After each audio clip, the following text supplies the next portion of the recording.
right? And I find out, so I go on a trip with Paul to Houston, Texas, in a jet with Jimmy Page, right? And I ended up I play guitars, right? And so I ended up playing guitars with Jimmy Page on a jet to Houston, Texas. That's how that So what was happened. the thing about running it by the Heart story real quick in a capsule? The Roger Fisher? Well, you see, Roger got introduced to me by a friend of mine who was running a boutique law firm, who was a guy who was into rap a while back. And so Roger came over to my place in Medina, Washington, and we got talking about music and entertainment, and I was running a complex broadband music switching system with a bunch of art and whatnot in a mansion in Medina, Washington, right? So I had this company, and I traded some real estate for some stocks, and these artists and whatnot would come see me, and Roger was one of them, so I ended up over at Roger's place at Mars Studios, and him and I, we hit it off pretty good. And so I got to know Roger a little bit, and the story behind, his career with the band Heart, which Roger was the great guitarist who actually made that sound happen with his brother, Mike Fisher. Which Mike was the sound guy for the band, and he was actually a brilliant guy, He really ran good sound for the band.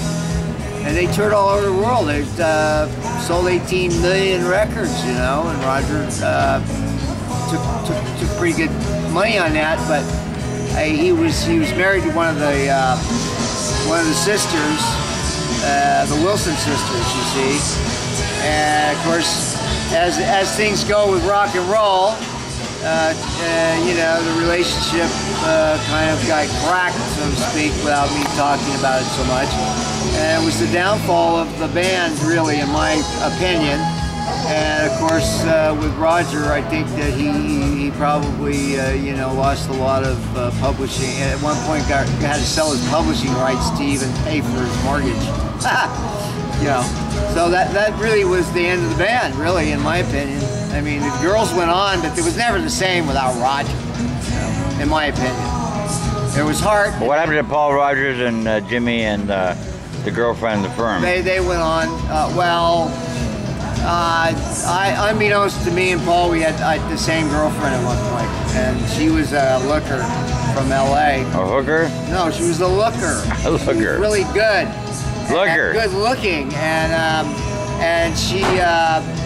I met her one time from being in Fred Siegel's, and I was buying a bunch of clothes for a show.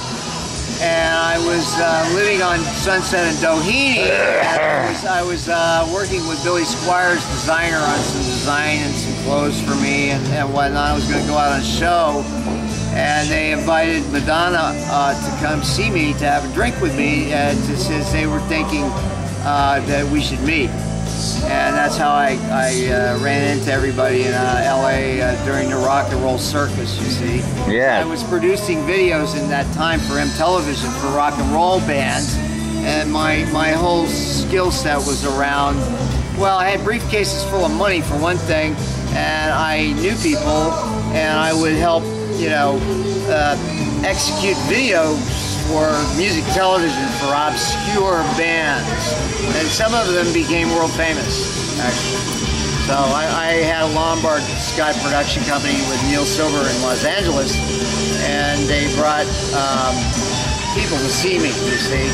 The stylists and producers they would bring them to me because I was like a ghost in the machine. I worked with Jerry Weintraub from Management 3, and Mike Crowley, who was like a big kind of music aficionado in the scene of booking large concerts for Concerts West. And so that's part of my music entertainment career, you see. And not a lot of people